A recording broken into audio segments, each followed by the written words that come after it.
Hello, everybody. Welcome to Irongeek Cast number 157, right in the stocks. How's everybody doing, besides my stocks? Wow.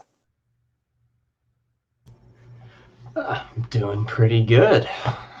Had a pretty decent day. Other than my stocks keep falling, I guess mine's not been too bad either. Everyone's stocks are falling. Just don't be stupid and sell them. I'm not going to sell them. It's like I'm doing great in my Tony the Tiger voice. how's it going, Chuck? It's going great. It's wonderful Wednesday, y'all. Iron Geek Cast with my awesome friends. You can't get any better. Woot, woot. You had a good day. Cannot complain. Keep freaking out. Jesse apparently likes to keep switching over to me when you guys are talking. So you guys will be talking, and then I'll just be staring off into the distance. Try set. Yeah, I've been the thumbnail like every week. It's like, no, I don't want this. It's not mine. Well, you're the youngest and prettiest of us. Apparently. Pretty. Mm-hmm. But yeah, I actually have a pretty cool announcement. Okay. Talk to us. My talk got accepted to B-Sides KC, so woo! Woohoo! I will now be doing a B-Sides talk, my first one. So that'll be fun. Awesome. And also, if you want to do a talk, Who's Your HackerCon CFP is still open. Yes, it is. Boom.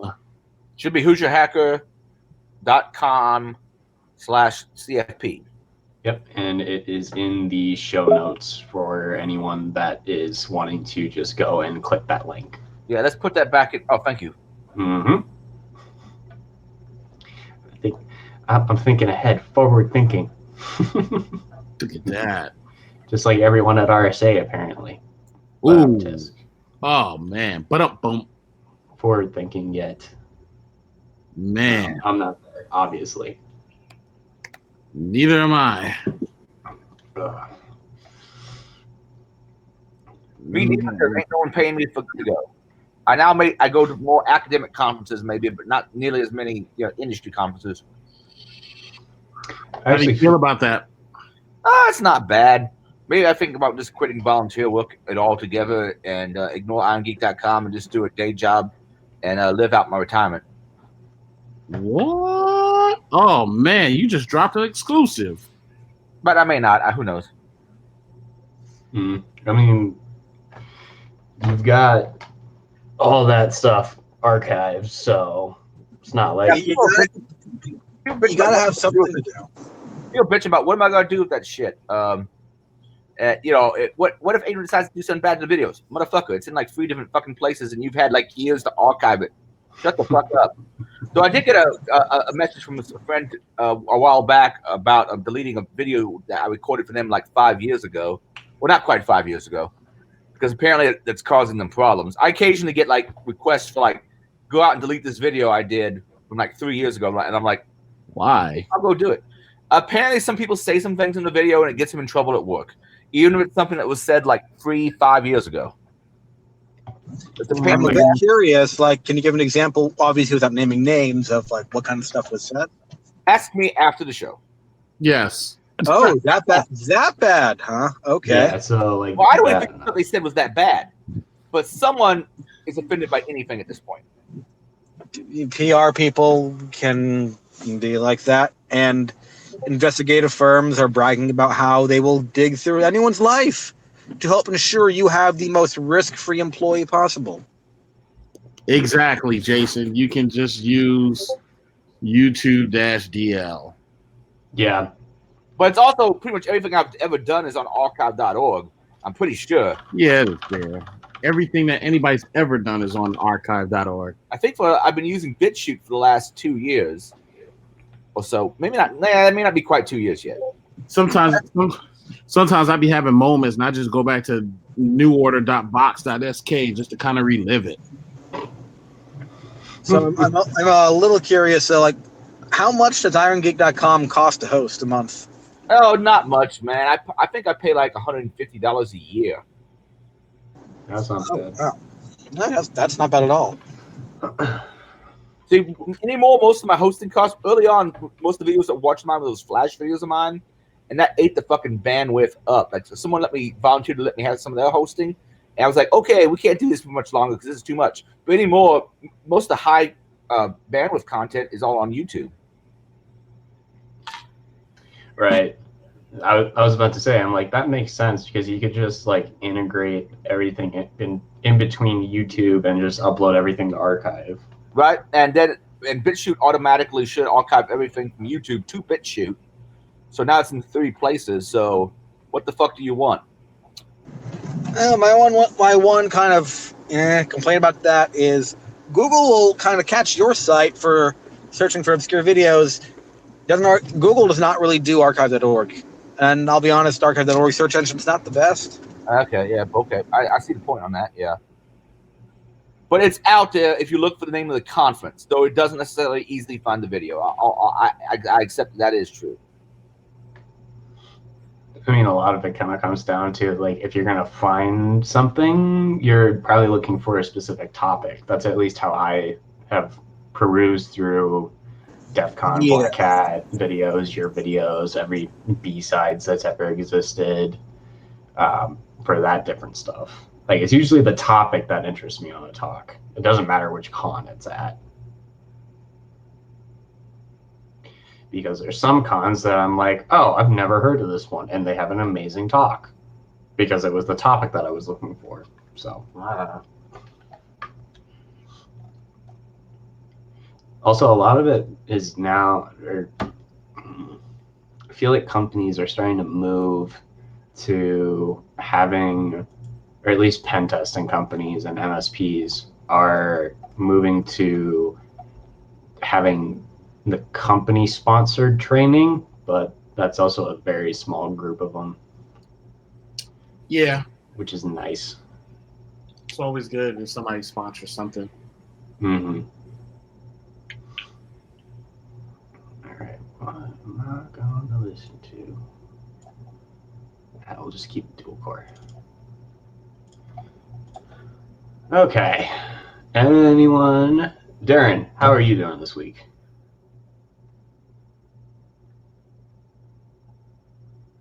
Cricket. Going once. Going twice. All right, Jack. All right, he's on a phone call. All right. Charles, take us into the breach report. All right, ladies and gentlemen, it is now time for the breach report. Breach report. Breach report. Let's do this, Johnny. All right. If you want to follow along with us, the show notes are in the description of the stream and also in the video if you're watching this at a later time, so that you can go and see everything that we're talking about. All right. So first things first. We've got breaches, specifically in the ransomware category. We've got, quote, Mozart makes bad music over DNS. So a new Mozart malware gets commands and hides traffic using DNS, and the quote is directly from the article that's posted in the show notes. So be aware of that. So apparently a new backdoor in the malware called Mozart is using DNS to communicate with remote attackers to evade detections and by security software and intrusion detection systems. Typically, when a malware phones home, they're usually going over HTTPS. So going through DNS is a way to mitigate that if they're blocking HTTP outbound or HTTPS outbound stuff, especially if it's a known attacker spot or IP. So they do have in the article, they say the Mozart malware is believed to be distributed via phishing emails that contain PDFs that link to a zip file that was located at masikini.com/carlitoregular.zip. This zip contains a JavaScript file that, when executed, will extract a base64 encoded base64 executable that is saved to the computer as temp/calc.exe and then executed. Literally named. And then it does have the actual file there, and I'm pretty sure if you guys are smart enough or just diligent enough, you can find this actual file. But it looks like it's only like 60 some lines of code, which is very cool. And it will just build out a distributor over that. And then this includes copying calc.exe file from the temp folder to a random fold named executable in the app data Microsoft Windows start menu program startups folder. So not only is it going in and putting itself there, it's also basically adding it as a startup task. Great. And then it will decide, hey, we're going to do everything over DNS. And I don't think this is going to be ransomware, but it would be a real easy way to do ransomware and also just go around the rest of the message or go around the rest of the internal network through DNS queries and all that fun stuff. So very bad, very, very bad. All right, next up, actually something new-ish. We've talked about NASs before, or network attached storage, but this was a NAS to RCE to ransomware. So ransomware criminals target easily exploitable Zyxel vulnerability. Have you guys ever heard of that? No, can't say that I have. Yeah, okay, apparently. I've heard of a similar attack vector, but not in this use case. Yeah, not to this specific product. I've never heard of this product before reading this today, and this just came over in my alerts. So apparently this company Zyxel is a Taiwanese company that make storage devices or networks attached storage devices. And they had a remote code execution vulnerability that could be exploited without any authentication, potentially allowing for full compromise of systems. Quote, a remote code execution vulnerability was identified in the weblogin.cgi program used in Zyxel's NAS and firewall products. So, so if you can ping the network or ping it from an external network, you can essentially just use that, open up the web interface, go in, do whatever that exploit was, and then do ransomware that way. So there was an incident. I'm trying to find it here. There is a workaround for it. No patch is released, but there is a workaround for it. Don't put it on the internet. Yeah, exactly. Turn it off. Well, no. I mean, it's like small storage devices and firewalls. Yeah. Like, I've heard of the thing with the Synology NASs where they were just getting usernames and passwords and trying them. There was no two-factor. They'd get in, then they'd spin up. On these VMs, you had the ability to spin up. On these NASs, you could spin up a VM, or you could load a Docker container, and they would do one of those two, and then they would either mine cryptocurrency or they would try and pivot into the rest of the network. Yep, there's plenty of images and examples of that for Docker, at least.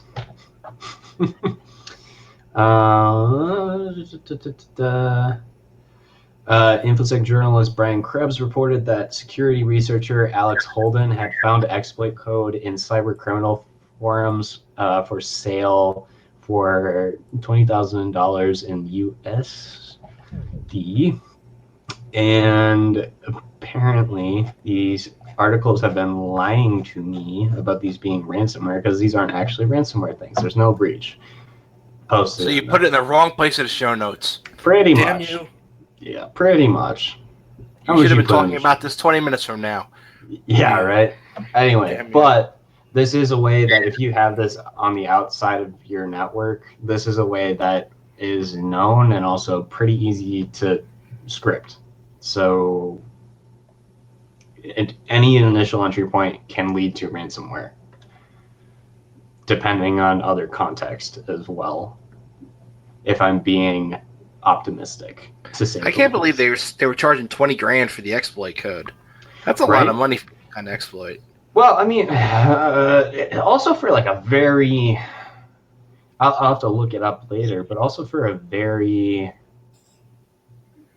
niche product, because you would think that they would go after like Synology or something like that again, or something else, but going after a Taiwanese one and then making a ransomware application through that, I mean, it could work. I'm just wondering if they've actually caught it yet. That's at the bottom of the article, it says that they're adding it to the Emotet ransomware. Oh, that's why. Yeah. Huh. Cool. So Emotet is now becoming like, I am the Swiss Army knife of ransomware. I will get in. Emotet. That's one of my favorite movies, actually. The first one. That came I out. don't know what movie that is. That came out before you were born, right? I think it came out after. Actually, it came out in '99, but yeah, it was Mummy. Yeah, the Mummy. The Mummy, yeah. That was the first reboot, which, while far more campy, was kind of campy. The old one was back in the 30s or something, but it was campy for its time. But it was a lot of fun. The new reboot, I got the impression it wasn't that great. But yeah, the Tom Cruise one. I didn't really want to go see it. That was the weird thing.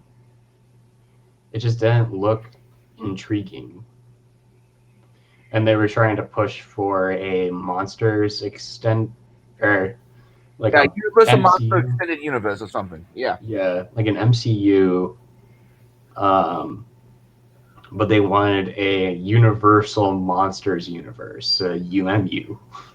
But did they cancel all that, or are they still going to do some of them? Because they had a whole lineup of people who were going to be in it. It was like people like Benicio del Toro, and I think Johnny Depp, and they had a big main list of people. Yeah, Russell Crowe was Dr. Jekyll and Mr. Hyde. Yeah, I mean, I've been in Benicio del Toro, though they did a version of the Wolfman. Was the Wolfman movie part of that universe? I think it was The Mummy, and then I think Dracula was also in that same universe. So they were supposed to like coalesce and kind of do like a what's the movie? Extraordinary Gentleman kind of effect. Extraordinary Gentleman, yeah. Yeah, League of Extraordinary Gentlemen. Which I hear the book is good, but the movie was it was okay, but I never read the comic book, so I think it's down to people who are fans of the comic book. Yeah, I grew up when I was growing up. I watched that movie and I just loved it. But granted, I was also a big-ish, like old breastfeeding in the theater. Gotcha. No, big-ish classical novel reader at the time. So, but speaking of the classics, Doppelpaymer hacked Bretagne, I can't say this, a telecom company in France using Citrix ADC flaw. Citrix is still happening. So cloud service providers, this French telecom, was hacked by threat actors behind the Doppelpaymer ransomware using an exploit that targeted servers unpatched against the Citrix vulnerability. They do list out a CVE there, but it's a lot easier if I say Citrix. We all know what that one is. In their case, it's a story with a happy outcome, at least partially as explained below, seeing that the ransomware attack didn't lead to any loss of data or a paid ransom, since the company was able to restore all the encrypted systems from readily available backups on pure storage FlashBlade arrays. Okay. However, they had almost 30 terabytes of encrypted data, or of data that was encrypted. That's a backup strategy. Whatever they did, holy cow. Going from everything's encrypted to 30 terabytes worth is just. And apparently some data was stolen in the attack. This is interesting. Okay. While the CEO says that the company wasn't taken hostage, the doppelganger actors did upload some sample data to their leak site over the weekend, as shown in the screenshot above, and the article is in the show notes. They also published sample stolen data from a U.S. merchant account firm that asked to pay a 15 bitcoins, or $150,000, ransom, a South African logistics and supply chain company that was sent a 50 Bitcoin ransom, Mexico state-owned oil company Pemex, I feel like we talked about this a while back, and with a 568 Bitcoin ransom on November 10th. That's what we talked about. But yeah, we talked about this when that happened. So they're still going. They've added this to their repertoire, as you would say. So there is some data that was taken, but probably just a snapshot of something or whatever. I don't know, showing that they were in the network, they had some data, or they were just in that network for like 6 months and just pulling data, and then decided, all right, cool, we've got enough to make a profit selling data. Try to go for broke and just ransomware. All right. And that ends it for the ransomware breaches. Oh, next one's a doozy, actually. So, most of us probably use PayPal. I do. And PayPal was hit with a small transaction hack. So, PayPal users were hit with fraudulent target charges via Google Play. So hackers are using an unknown method to make fraudulent charges on PayPal accounts linked via Google Play. These transactions are being charged through Target stores, Starbucks in the United States, even though the account holders are in Germany. The ones that actually own the accounts to where you are actually sending the money, the accounts are actually in Germany. But it's going to look like you spent money at like Target or Starbucks. Starting on February 22nd, numerous people in Germany began reporting that their PayPal accounts linked to Google Play were being charged with fraudulent transactions ranging from €1.73 to over $1,800, or 100 euros, sorry. Many reported that their accounts were first hit with a small transaction ranging from a pence, or like a cent of a euro to $4, which is most likely used as a test. And soon after, they were hit with numerous charges from Target stores in the USA, with the most being located in New York and North Carolina. And they also have some pictures there showing this is the addresses of the Target stores. So if you see these are the ones that are being actively used. If you don't live in, let's see, New York, North Carolina, Arizona.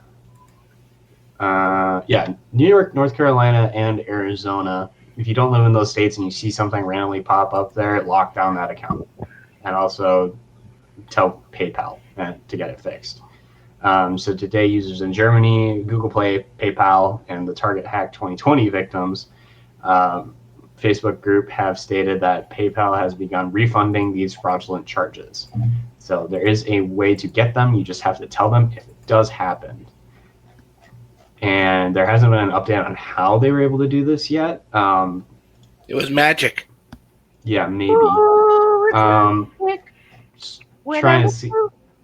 Sorry. There might be something in this Forbes article that I'm not seeing in the bleeping computer one. So I'm just looking through. A lot of it is just what, yeah, there's no like, this is how this happened. So we don't know how it happened. PayPal said nothing. Google said nothing. That's kind of a first. All right. Adrian, you were going to say something? Oh, I was saying something. You said magic. Oh, it's like, ooh, it's magic. It's some old song. Yeah, I forgot to add the actual link. So this came across my Twitter feed today while I was looking at stuff to put in the show notes. So YouTube, Facebook, your mom's Instagram, all in a third-party database. This is bad. So Clearview AIs, and I'm pretty sure, if I remember who this is, why do I? No, it's not. It's not clear. Never mind.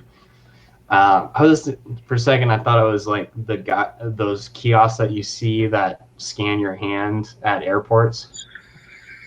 Almost thought it was one of those. Anyway, Clearview AI's entire client list stolen in data breach. The breach affected all of the facial recognition company's customers, many of which are law enforcement agencies. Very bad. So Clearview AI, they're a facial recognition software company that has sparked privacy concerns, said Wednesday it suffered a data breach. The data stolen included its entire list of customers, the number of searches those customers have made, and how many accounts each customer had set up. So in the same realm, this was the company's database has 3 billion photos that it collected from the internet, including websites like YouTube, Facebook, Venmo, LinkedIn. Its photo scraping and facial recognition capabilities have raised privacy concerns, and then there's some politician trying to make sense of this in a comment. But yeah, 3 billion photos of whatever was on the internet. They had it in a database, and then someone took it. Mine now. Yeah, you think deep fakes are going to be a problem now? Yeah. If they're a problem now they're going to be a bit more of a problem, I would think. Okay. But that's bad. So your Facebook got hacked. This dude literally just hacked everyone's Facebook. So stop asking me to do it. Will you hack my Facebook? Actually, you hack my girlfriend. Can you hack my ex's Facebook? That's it. Yeah, X is good and gender neutral. My ex's sexuality Facebook. neutral. Yeah, That's important. it actually is. If we want to get real PC on it. All right. You know me. I love the PC. Mm-hmm. That's how you None of that fucking Mac. right now. Love the PC over the MAC because the MAC can't stop stopping. All right. Next, we've got the MGM Resorts breach for 10 million records. 10 million records. Yes, of guests. So MGM Resorts data breach exposes personal information of 10.6 million guests. And this guy goes, oh my God. Ads. So a ZDNet report says that it's not just holiday travelers whose data was exposed. Personal contact information was linked for celebrities, reporters, and perhaps the most worryingly for U.S. military and government officials and executives at technology companies. 2 names mentioned are Justin Bieber and Twitter CEO Jack Dorsey. So last summer, last summer we discovered unauthorized access to a cloud server that contained a limited amount of information for certain previous guests of MGM Resorts. We are confident that no financial payment, card, or password data was involved in this matter, said an MGM spokesperson. MGM Resorts MGM Resorts promptly notified guests potentially impacted by this incident in accordance with applicable state laws. Yikes! So still phishing material for sure, but that was also probably in like an S3 bucket somewhere. Which, funny enough, I know the guy who probably wrote the tool that they use. Probably. So they discovered the breach in 2019. They retained 2 leading cybersecurity firms. Even though the headaches and blah, blah, blah. After this point, threatening to sue shooting victims, the company finally reached an $800 million settlement. Yeah, that's about the Vegas shooter. Trying to find anything else here. Yeah. So 10.6 million added to the list. What are we at now? Like for this stream, 3.0106 billion. If we're counting every picture as a record. All right. So that's it for the breach report. And these next couple ones, the next one, I actually want to get your guys' opinion. This one sucks. The next one, right? So we're going into info/data/stats, and this is more of an informational one. And it's buy to Windows machine accounts. So, I mean, they've made it harder and harder to get a local admin account on your own box in the past year or two. Like now, you can't even have the option when you do the latest Windows build. You don't have the option to sign in with a local account. You have to create a Microsoft account. Otherwise, you can unplug your router, and then you have the option to create a local account. But I mean, it's such a pain in the ass. Why would you unplug your router when you? I meant your internet. I'm sorry. I was about to say that's a. I don't know why I said router. It's just rip the router out of the wall so I can fuck the router. So I can set up my Windows machine. You do realize the main reason that Microsoft does that's not security, right? It's actually worse for security to export your credentials off of your system. Right, exactly. Especially in like DA, everything would have to go through a domain controller then.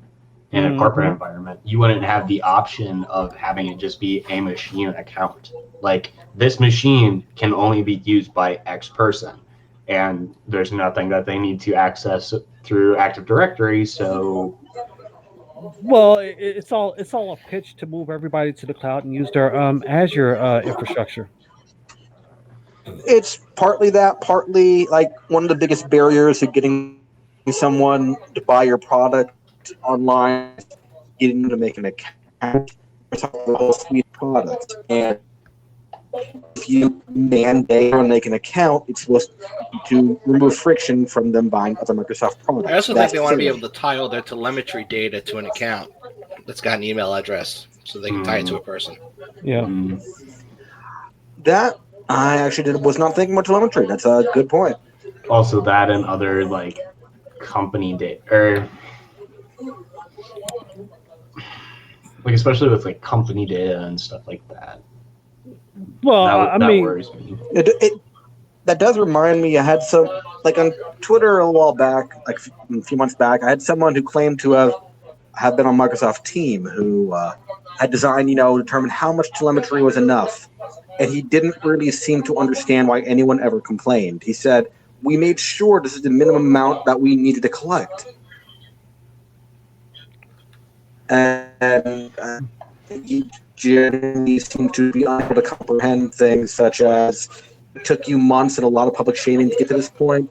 You don't include Bing in your privacy settings, the Bing start bar setting, and it's just perfect example of you can't make someone understand something when their income depends on them not understanding it. But if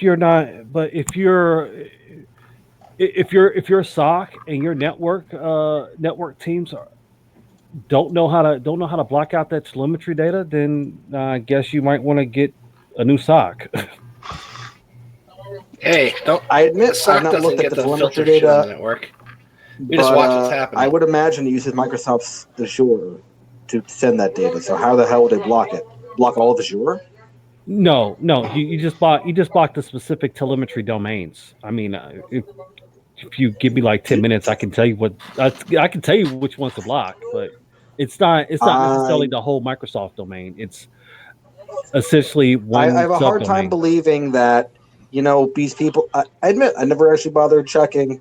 I just kind of trusted, all these privacy paranoid people left and right who say can't fully disable telemetry on Windows, not even for the LTSC version. If it was just something so simple as blocking a domain, I think that would be every fucking where. Well, Like that knowledge. I mean, yeah, it's kind of the same thing that some people have issues with, like Shodan archiving all of their stuff or archiving and scanning the internet and scanning their stuff. They put out the IPs for their scanning range. So all the IPs that do all of their scanning, they put out all those IPs or that range or whatever it is. I haven't looked at it. But so that you can just deny any requests from them and they just drop it and move on.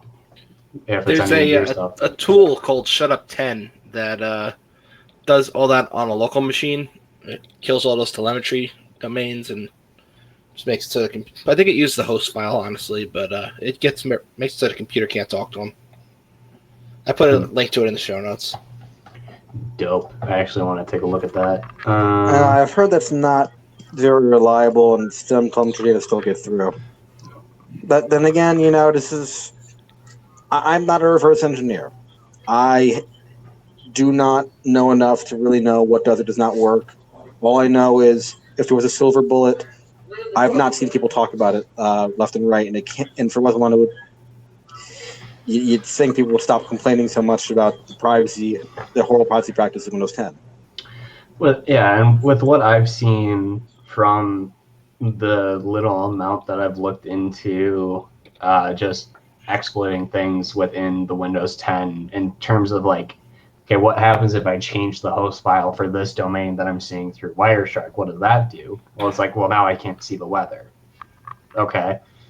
But all of their stuff in Windows has a specific domain assigned to it that is then feeding information back when you're connected to the internet, or it just has a default state of don't show anything and that kind of stuff. So I mean, if it's going to be the way, or if you're trying to implement it or prevent telemetry data, the way that Jack's pitching, it makes sense to me at least. Because if I just deny all of the traffic and can't talk to that domain, they don't get any of the data or the telemetry data. But with the machine account, I do think they are trying to push Azure more, like you said, Liz. So they're trying to push that to get people off of using Windows 2012, Windows 2008 domain controllers and stuff like that. But there's still a lot of stuff in Azure that I'm still there's stuff here that's bad.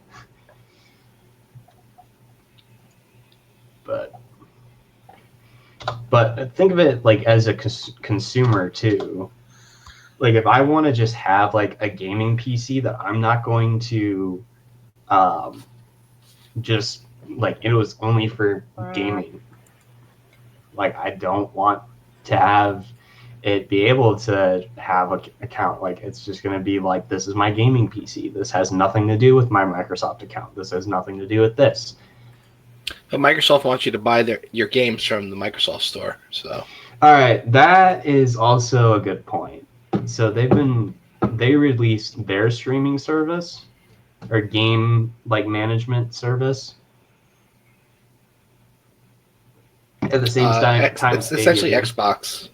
Yeah. It's So. like, So if you go into Xbox, you also they also have a Game Pass to where you can, if you keep paying for it, it's like $15 a month. Bunks, is that a new currency? Yeah, it's this new cryptocurrency I'm starting to bunk all the botnets. I get one bunk every time I bunk a botnet off of the internet. If someone makes that now, F you.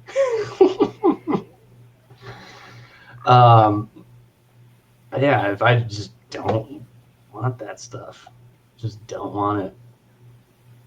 It's like never, and also like, oh, what am I trying to? Just lost my train of thought. Oh boy.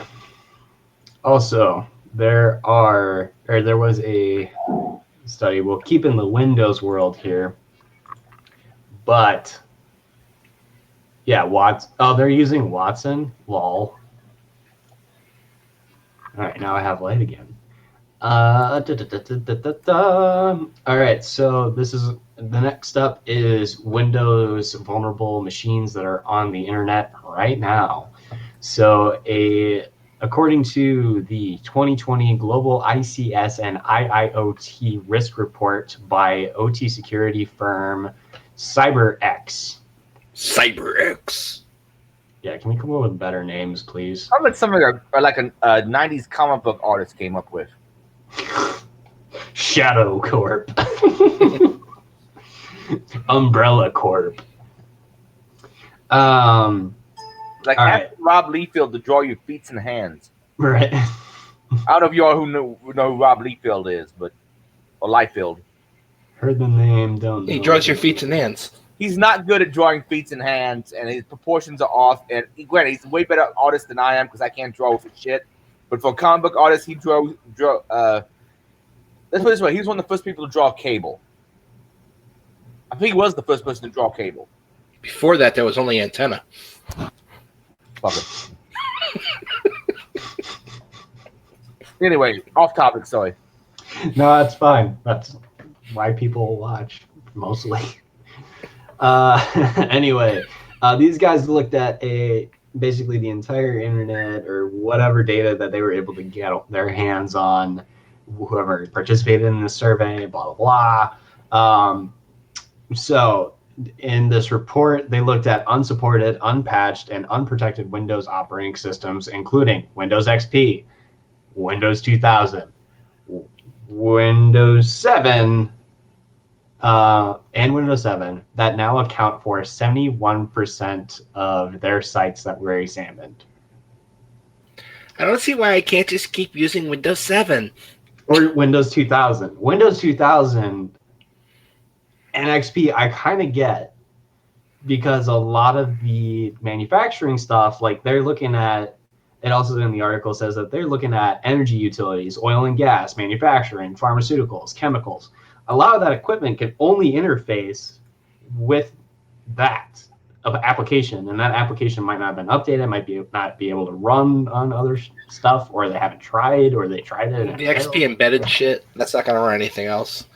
Yeah, exactly. So besides the older malware like WannaCry and NotPetya, newer Windows vulnerabilities like Bluekeep and Deja Blue continue to be discovered in old Windows systems, said Phil Nere, Vice President of Industrial Cybersecurity for CyberX. These can give attackers complete control over a system. Now, there is a stats page here saying from 2019 to 2020, then they put out the different results for each. So broken Windows and outdated operating systems. And this jump is because in this section, Windows 7 was added because now Windows 7, as of 1/20 this year, so January 20th, I think it was. Actually, I think it was January 14th. And the only reason I know that, I had to look it up for a talk yesterday. Yeah, thank you. That's the only reason I know it. Thanks. fact checked it right away.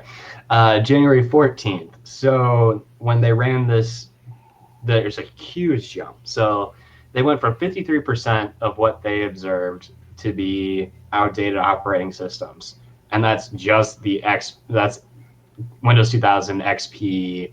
Hope maybe some NT in there, but then when they go to this year, that number then jumps to 71%.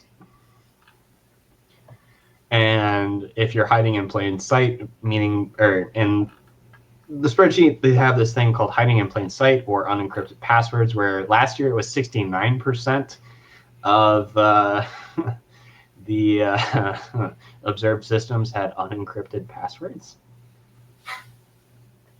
Nice. That's actually gone down, but also it's probably skewed due to the fact of Windows 7 adding all of that. Remotely accessible devices, 84% for last year and 54% now. So some people are actually getting the message. So about 40 or 30% of whoever they got. So I thought it was interesting. At least it was like, here's some stats. Figure I'd throw that in there. Sucks. And this is all in like ICS, or industrial control systems. So the stuff you don't want to go down. Otherwise, the world just crawls to a halt. All right. And then I just saw this article, manage your Kubernetes. Kubernetes. Kubernetes. Diabetes. That was a joke. Anyway. What's that, like some kind of Docker? No? Okay. Yeah. All right. So this is just a article going over 7 container security use cases for Kubernetes environments. It's not really a whole lot of stuff to talk about here. This is stuff that we've already kind of gone through in general. Like your Kubernetes architecture and environment and whatever, you should be treating it like its own network because it has its own network. So you should be doing vulnerability management, vulnerability scanning, making sure that anything that is going over network traffic from a container is compliant with whatever compliances you need to make, all that fun stuff.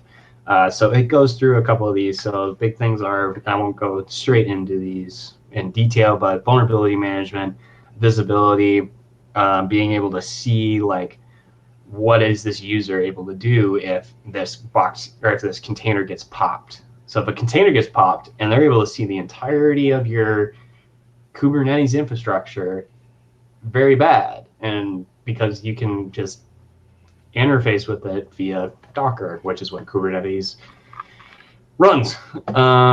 Configuration management, making sure that none of the secrets, network policies, privilege levels, do not run a privileged container. There's no goddamn reason for it. But it's just easier to do it that way. Yeah, let me just mount your GPU and start writing and start mining XMR. The only reason I say that is because it happened a lot. Not with me. Right. Yeah. Also checking like your logging level. Like don't have your, like we talked about this one issue in Docker, I believe it was like 6 months ago, where if you had the debug mode set for logging or log level set to debug, any secrets that a container runs, so like your password, like database passwords, any sort of like thing that you configure a container to be a secret, meaning credentials or whatever, it would show up in the log. So you could essentially just pwn a container or you could pwn that system or just look at the YAML file or the log file and you're just like, oh, okay, cool. Here's this log file. Here's all the passwords to the databases. All that I like fun. passwords to databases. I can use those. Yeah. So compliance was another one. So making sure that any clusters, nodes, namespaces are compliant with all individual controls relevant to container and Kubernetes environments from frameworks including CIS benchmarks for Docker and Kubernetes, PCI, HIPAA, NIST SP 800-190. None of those really matter. Those are just baseline things. Just make sure that everything, just like literally encrypt anything. All traffic, please. Runtime detection is actually something, runtime threat detection is something that is also very cool to me. I would love to see a product that does this. I have not seen one, but personally, but I know they're probably out there since this is being mentioned. But being able to cycle through and just make sure that all your alerts are coming in, especially if you're a SOC and you have clients that are having that, seeing that threat detection in there is, in my view, and I'm very biased, very helpful. And also just network segmentation, segment that stuff off of your normal network. If that gets pwned, you can just kill it. It doesn't affect anything else, please. Hopefully. And then risk profiling, prioritization, your general stuff. So yeah. Figured I'd throw that one into info just because I thought it was interesting, and I routinely bitch about Docker on a week-to-week basis, it seems. Why don't you like Docker? I love the technology. The idea and the ability for me to say, all right, I'm going to boot up 3 different machines for my Apache server, my database, and a Elasticsearch image or container. And all of those are going to go into sync with each other. And all of those are going to say, hey, this is my one application. That is cool. As a pen tester, I also like the fact of like, I don't have to deal with dependencies anymore. I keep saying this. It's like my dependency manager. It's like a script for all your dependencies.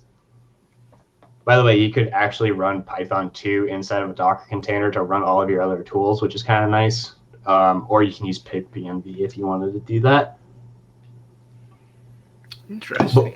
But what I don't like is the incessant need for Docker's, the company itself, or the development team or whatever, to incessantly keep adding different capabilities that really shouldn't be there. For instance, the ability to create a privileged container that is essentially you are root on that system. So you could be on a Windows system running Docker, and then Docker's like, yo, you're an elevated container. You are now root. Okay, now I have access to everything that's on that Windows machine or Linux machine. Same thing happens on the Linux world. Well, that's good news as a pen tester. Dude, it took me 5 minutes to get source code disclosure and also mount every LVM within a VMware instance that was running Docker and had the API facing the internal network on an internal pen test. Nice. And I didn't need Kali. I just needed Alpine.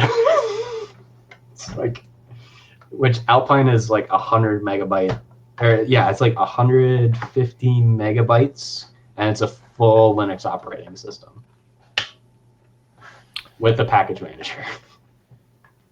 Cool. Was it that big, or was it that small after I was done? Nope. So, yeah. So kind of like Tiny Core? Yeah. I mean, I don't know Tiny Core, but I assume. So it's like Docker's default for like, if you want to have a really small image in a very small footprint, use Alpine.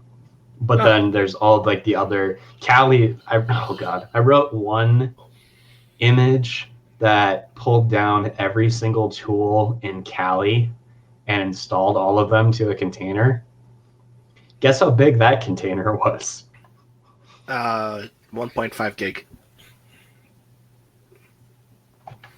Bigger. 4 gig. I basically negated the part on like not needing a big VM. It was like 12. I think it was like 12 gig. It was like 5 to 10 gigs. If you've got 4 hours to install everything, just use Pentest framework. Yeah, pretty much. But yeah, you can do whatever with it. I love the technology, but I hate the implementation. It's like Windows. Like, I love the fact that everything can work. Hate the implementation of it because it leaves open a lot of shit. It's like Mac. It works, but it's a neutered Unix system. Which sounds really bad to say, but anyway. Yeah, they're saying there's more Mac malware out there right now than there is Windows malware. More Macs are getting pwned than Windows. Well, last week anyway. All right. So next up, we are getting to vulnerable stuff, and hopefully at the end of the show, just wanted to go off topic for a second. Adrian, you want to explain the title after the show and after vulnerable stuff from what's going on? Lotion. No, right in the stocks. I thought it was motion notion. No, title is... Whoa. You shouldn't be disclosing that, man. It's all good. Yeah. So, whatever's going on there, I have to look up what's going on. But we'll probably get more into that as well. So, that was it for info, data, and stats. So, let's go into vulnerable stuff. So, Broadcom wireless chips leak sensitive information. Broadcoms have been leaking shit for years. Yeah, but apparently there's a new big bug and all this stuff. So the crook bug in Broadcom Cypress Wi-Fi chips leaks sensitive info. So a vulnerability in some popular Wi-Fi chips present in client devices and routers and access points can be leveraged to partially decrypt user communication and expose data in wireless network packets.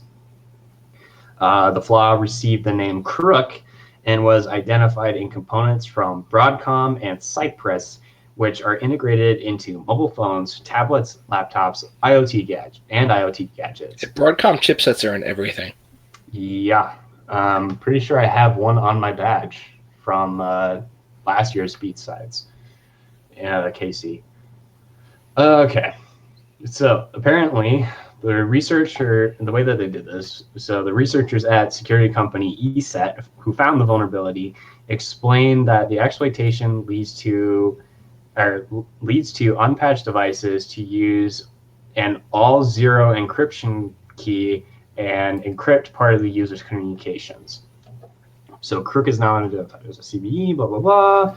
So at first it started out as research. So essentially what they're trying to do is they're just sending out zeros into the encryption key, saying that this is their session, they're at session 0, and a access point or a wireless chip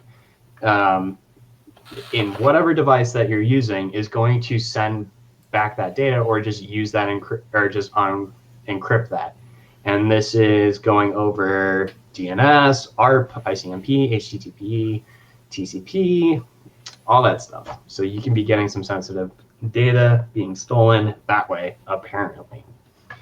So prior to a patching, ESET found that the following devices were vulnerable to Crook: Amazon Echo 2nd generation, Amazon Kindle 8th generation, Apple iPad Mini 2, Apple iPhone 6, 6S, 8 XR, Apple MacBook Air Retina 13-inch 2018, Google Nexus 5, 6, and 6XS, Raspberry Pi 3, the Galaxy S4, S8, Xiaomi Redmi, and then a bunch of Huawei devices, and the Asus RT N12, all of that fun stuff. So if you have any of those devices, there's a nice RTL 8187 chipset that can go into master and monitor mode.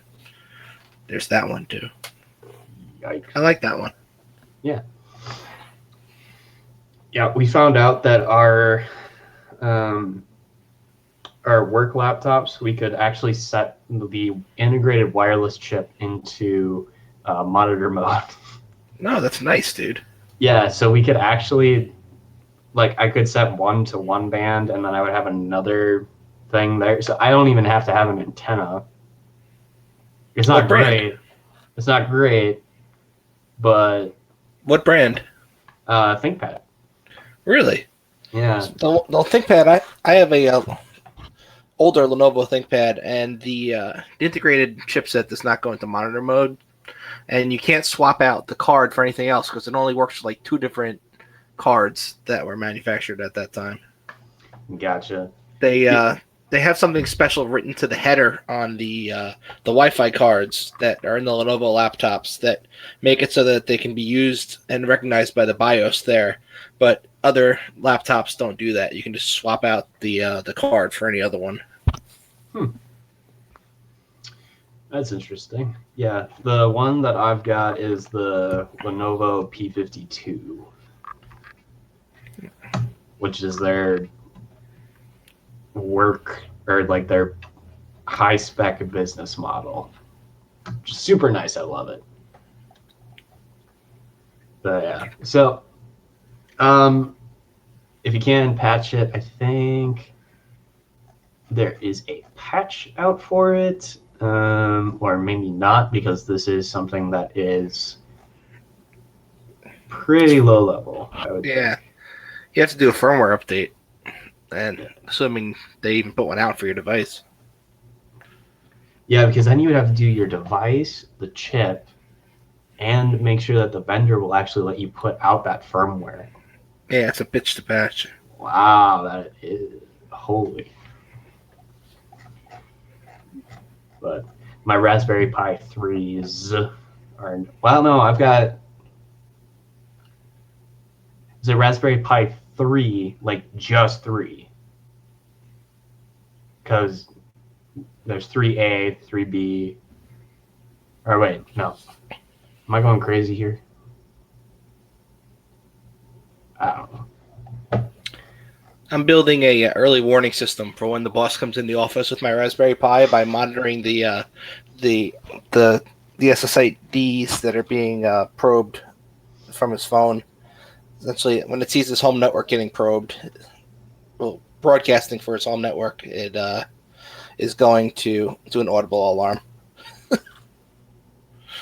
That's funny. Actually funny.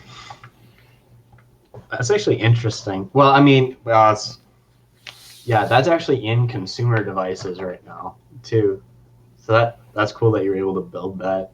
Like the or Xfinity's pushing that in their routers to have it so that all of your SSIDs and like device names show up on the Wi-Fi. Yeah. Well, people don't realize that their devices are broadcasting every hotspot they've ever connected to. So it's like a lot of data could be mined just by listening and doing some correlation. I wonder if you could. Do you get the Mac or the? No, just the SSID, not the BSSID.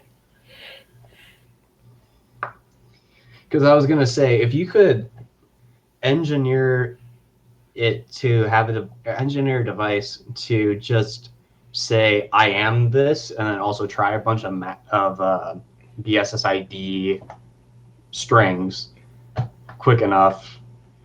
Yeah, and then D-off the one they're trying to connect to, get them to connect to you instead. Yeah, but I'm just saying, like, if I'm not even saying like if they're trying to connect to yours, like no, I'm saying see which ones they've connected to in the past, mm-hmm. and then throw up hotspots with those names, and then D-off it to you where they're trying to connect to. So the phone will just go to the next one on the list that they see, and then it'll connect to you. That would actually be dope. You should build that. Dang it, I already got too much shit on my plate. It's okay. That would actually be tight. That's like a new... It's like super evil twin. evil twin's nasty cousin.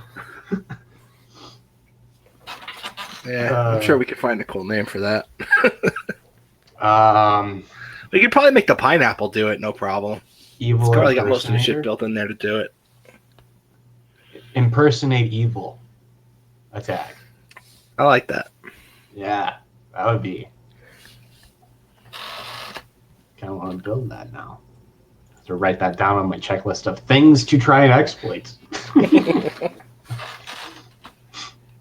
All right. So, WordPress. Profile me like one of your French admins. So we talked about one of these that's mentioned in the article last week with the theme grill demo importer, which was this. It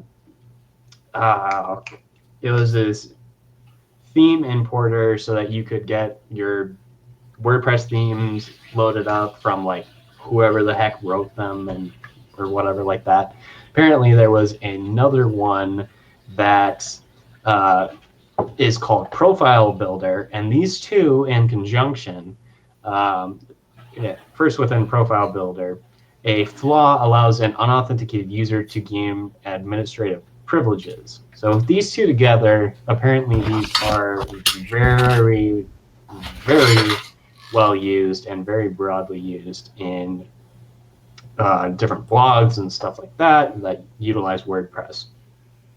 So the attacker uses multiple variants of the script in this article, which associated with several file names, the most common being blocksplugin.php, wp-block-plugin.php, supersocial.php, wp-block-plugin.php, and wp-hello-plugin.php.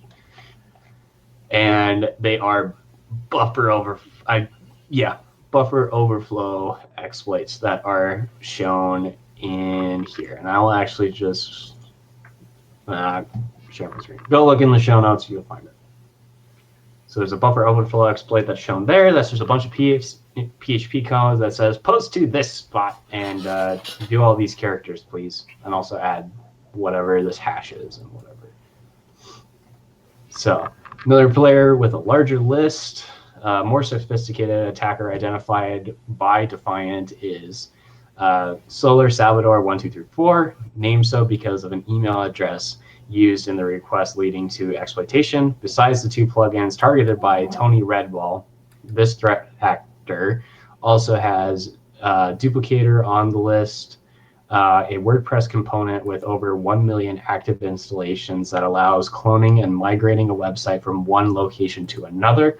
It can also copy or move, so it can be used as a backup solution as well. So there's a lot of stuff that is actively being exploited. If you have a WordPress site, and you have these plugins, I would just remove them or just make sure that they're getting updated if there is a patch available and all that fun jazz. Because these are pretty well-known exploits. And if one person does it, they're just going to go and look at the other person's stuff and see their code and copy their code, and it's going to be a mess. Unless there is a patch applied.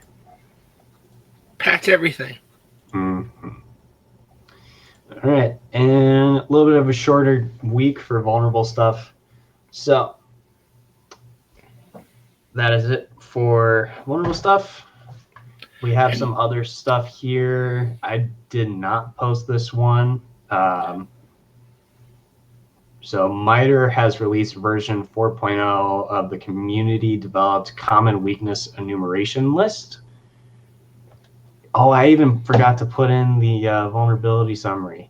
It's fine. Nobody cares about it. We gotta stop doing that. I feel really dumb. Give me like 2 seconds and I'll throw that up there. No, it's okay. Oh, I need to throw it up there. I need to do it. Nobody wants it there. I need to do it. I'm gonna do it. Don't do it. I'm gonna do it.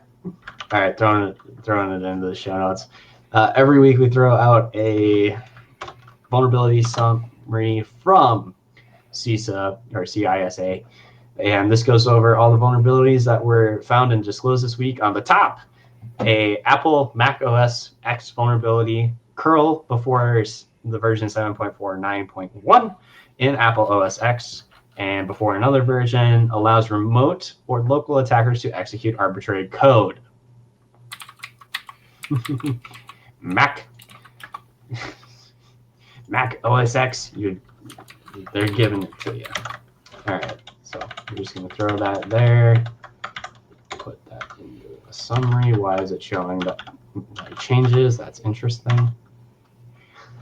All right, so go check it. See if there's anything in the criticals that is in your infrastructure, or you're just wanting to like target something for like research purposes.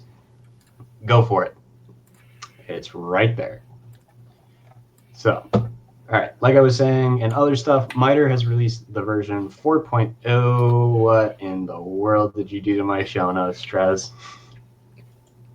I don't want to know. I'm not clicking on that one. I'm clicking on it.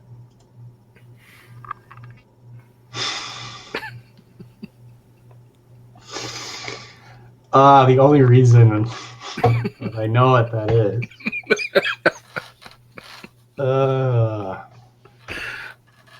Should send that to Cyber Gibbons if he hasn't seen it already. Used to be all of his stuff or all of his profile pictures for a while were that related stuff for hardware or for, was it Bitcoin encryption hardware key or Bitcoin hardware encryption keys where you would just plug it into your computer. But yeah, all right, putting it back there. All right, so go check that out and other stuff to see what they are. I actually have to check it out myself, so I am going to actually put it there. And my software development. Okay, so it's a little bit of a weird link. It'll just bring you to like 3 buttons. If you click one of those 3 buttons, it will take you to one of those areas for what CWE or MITRE has for you. Well, maybe you should have asked who put the link up. I did, and no one answered. Oh, I was probably on the phone, but no.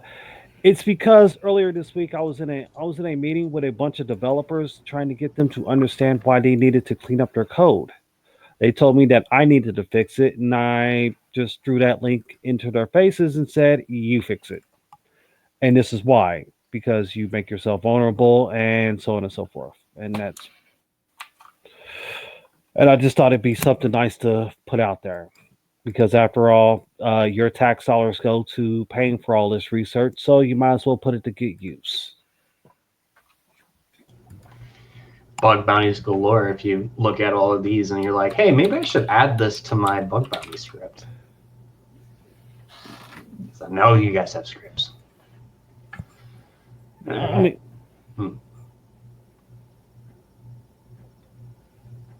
Jack? Yeah, that's it. Didn't mean to cut you off if I did. No, you're fine. Right. Why did you cut him off? Right. Why? Yeah, Adrian definitely looks like that. All right. So that's actually it for other stuff. It's a very short week for the show notes. Adrian, what's going on in the stock market, dude? Well, the stock market's going down because... No? All right. It's China. and the current coronavirus and fears of that are making investors go fuck this shit and getting out of the market. Stocks plummeting today. So Speaking of the coronavirus, about an hour ago, Washington Post headline: first coronavirus case found in the U.S. in California. No, I don't want it. we had one. Let's just- But it wants you. Let's send them to China. Well, wasn't it in San Francisco? I only glanced at the headline, so maybe. Because if it was San Francisco, it's pretty much China. So What's that supposed to be? Who's having sex on the bed? I hear like a today- bed squeaking. Oh, now it stops. Oh, is somebody working out? No. I mean, how is San Francisco China? I mean, do they really shit on the? Do they really Yes. shit the streets of Yes. Shanghai?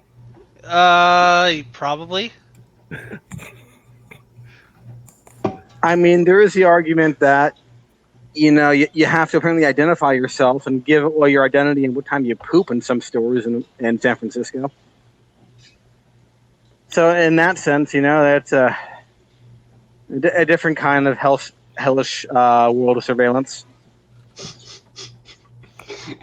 Poop tracking telemetry. You laugh, but I've seen far too many screenshots and people from San Francisco saying, what the hell is this for? I don't want to download a fucking app to scan my phone just so I can open this fucking stall to go to the bathroom in a fucking burger joint. Amazon now has a cashless store that is essentially a Whole Foods, but they're not calling it that. They're calling it Amazon Food Store. And you go when you first walk in the store, you scan a barcode from your Amazon account, and then when you go in, cameras track what you've bought, and then they charge your account as you walk out. I just realized I was on a mute for the last couple of minutes. You didn't hear anything I said. Basically, I've lost a whole lot of money in the stock market here recently. Well, not lost, as I'm trying to think of the gentleman who said this particular term, but you haven't lost it till you sold it. But yeah, things are down a whole lot. I think over fears of the coronavirus. That's what I said. I know, I got you, but I was muted at the time, so I'm going to say it again. I did my best Adrian impersonation, but they could tell it was still me. Think of the stocks I'm going to sell. It was a noble effort.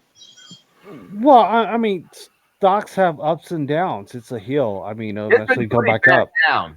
I can tell you off air how much money I lost so far, but it was bad in one of my S&P 500 accounts.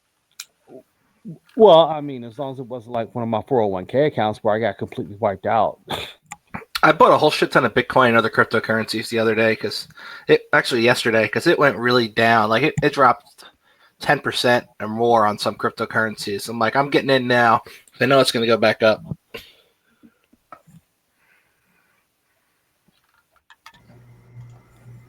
I don't have much money in right now while it's down. And apparently I overpaid my credit card after a month of actually forgetting to pay it because I didn't get a damn paper letter about it. And now somehow I don't want to go paperless, okay? I don't trust email to actually get my attention to tell me to go pay a bill. I keep a zero credit card balance when I can, unless I somehow fuck up a month and it didn't notify me in a way that I actually recognized to go pay it off. Interesting. I try to have no debt, and currently I have no debt. Or unless you set up just one specific email account that's where all your billing goes to. And then you just set yourself a reminder that, like that Friday or whatever, that's where you go and you check to see what came through. That's one solution.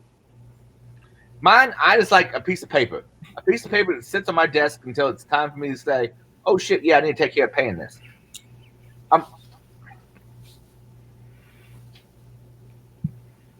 I'm ready to go back to the Victorian era. I'm not. Fuck you. Well, Why? I'm gonna slide out of this convo.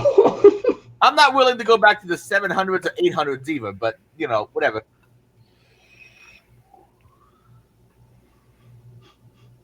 Actually, when did Queen Victoria take office? Well, office is not the right term. Take power. When do you think? Late 19th century, but I'm not sure how late. 1850 ish. Oh, never mind. Okay, I got you.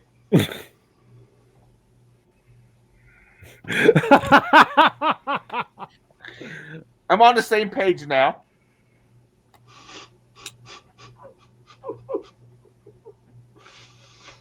Things to say on live streams that you shouldn't say. Whoops. It's all good.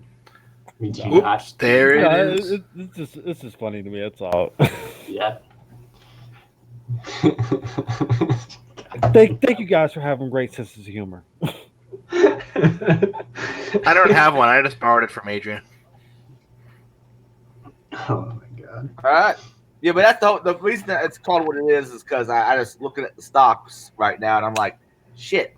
And I'm hoping this doesn't become a major contagion because that's going to fuck up things even more. And, if I die, what's the point? But, if I die poor, that would really suck. It's like Nikola Tesla died without a penny to his name. And that dude invented so much of the shit we use today. But you know why he ended up quote unquote penniless? I blame Edison. No, it's not. It wasn't Edison's fault. Everything's Edison's fault. No, it wasn't Edison's fault. You can blame You can blame George Westinghouse because Westinghouse laid out to him that, hey, I can't pay you, and he was like, well, I'll go all in with you, and he lost. Unfortunate. You guys see the Tesla episode of Doctor Who? I'll binge the past few seasons of Doctor Who when I get around to it. Don't do it. Don't do it. There's some really on Reddit. People put some or seem to be really good spoilers. So what's going to happen next week in the finale? But they put this in before the season even started, and they've been accurate about so much of the other stuff. I've heard some people say things like Star Trek disregards a lot of its continuity. Doctor Who actively fucks with it. I mean, I just, it looks like they're going to rewrite the entire origin of the Doctor. They're going to just retcon everything we know about the Doctor and make a whole new origin story for them. Well, that would be retconning over a decade. No, over 15 years worth of. Doctor Who has been around for more than 15 years. I know. I'm just talking the new stuff. Yeah, I watched the reboot, the initial reboot with I can't remember Eccleston. Who is the guy's name? Eccleston. Reboot's not really the right way to put it. It's technically continuing the story. And the old Doctor Who is campy as fuck. I like some of it. I like the Eccleston stuff, and then I lost interest. And then I saw that I keep changing people, and I just lost interest. Well, they're supposed to change people because it's Doctor Who. Yeah. Well, yeah, it's they were really afraid that after David Tennant, was stepping down from being the Doctor, that the entire show would collapse. And while that wasn't the case, it wasn't far from it. So one of the spoilers essentially says we're going to find a Doctor is not a Time Lord at all. Which is just what? Yeah, I'm going to call shenanigans. And I know one of the biggest criticisms of the past two seasons of Doctor Who is shitty writing. I'm not a fan of Christian. I admit I've not watched them, so probably not the best place to start. Reciting criticisms from. But mainly, I've heard it's gone to a more edutainment route, similar to what the original Doctor Who from the '60s was like. Yeah, that'd be nice. Oh no, I think that's what I heard has happened. It's not. No, it's still campy. It's too woke for my taste. Yeah, it is very woke. So yeah, I have heard there's an occasional woke episode. Yeah, but I don't know. I've just heard less criticisms about it being woke and more just complete and utter lack of excitement. Oh, they've got some excitement. Some episodes are boring as fuck. But No, I don't mean the show. I mean the fans. The only episodic thing I want to watch, and Jason Daniel Stone here will agree with me on this, is probably Mandalorian, and I'll probably catch up Better Call Saul when it comes back on. I still you haven't watched The Mandalorian yet? I know I've watched all of it. I love it. And I also want to catch up on Better Call Saul because I think it's now streaming also. And I haven't watched that. What is the spin-off thing they did? A one episode thing like El Camino or something? Yeah. El Camino. Yeah. Was that any good? Oh yeah. Okay. It's like a 2-hour Breaking Bad episode. I need to go check that one out. Yeah, it takes place after the finale of the Is show. that on Netflix or where's that streaming? Where's that streaming at? Netflix. All right, I'll have to go check Flex. that out. See, I like Breaking Bad because it's in some ways it was similar to Weeds. I can't remember which one started first, but Weeds got dumber and dumber as she made dumber and dumber decisions. At least Walter White, he got better at crime as time went by, and his early dumb decisions were based on the fact that he knew nothing about the criminal lifestyle. I watched the first few episodes of that, and I just couldn't fathom a drug dealer sleeping with a DEA agent. It's just like, what? No. Oh, you talking about Weeds? Yeah. Weeds, yeah. It happens. So, drug dealer or the DEA agent there, Jack?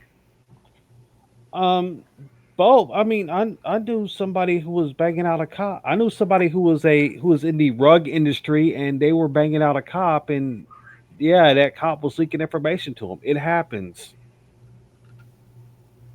About rugs? Yeah. So he could beat out other rug dealers about, yeah. Getting rugs. Yeah. Better the devil you sleep with than the devil you don't. All right, I'm gonna answer some questions offline to some people, but oh crap, we're only at an hour and 27 minutes in. But well, Frank didn't put anything in the show notes. That lazy bastard. Yeah, lazy fucking prick. But we love him still because he's got a real pretty mouth. All right, I made that awkward. Thank you. Anybody else have anything else they want to talk about on air? Nope. Think we're good. Hopefully next week we're in full force. We get that full 2.5 to 3 hour show. But this one's just a shorter show as everyone's kind of out and about, and everyone's kind of at RSA right now. So yeah, and I got prep work to do for B-Sides Tampa, which is mostly done other than setting up the metadata stuff, but images are done at least. yeah. Well, everybody, I guess I'll catch y'all next weekend, and I'll see you later. Hasta la pasta. Bon voyage. Shalom.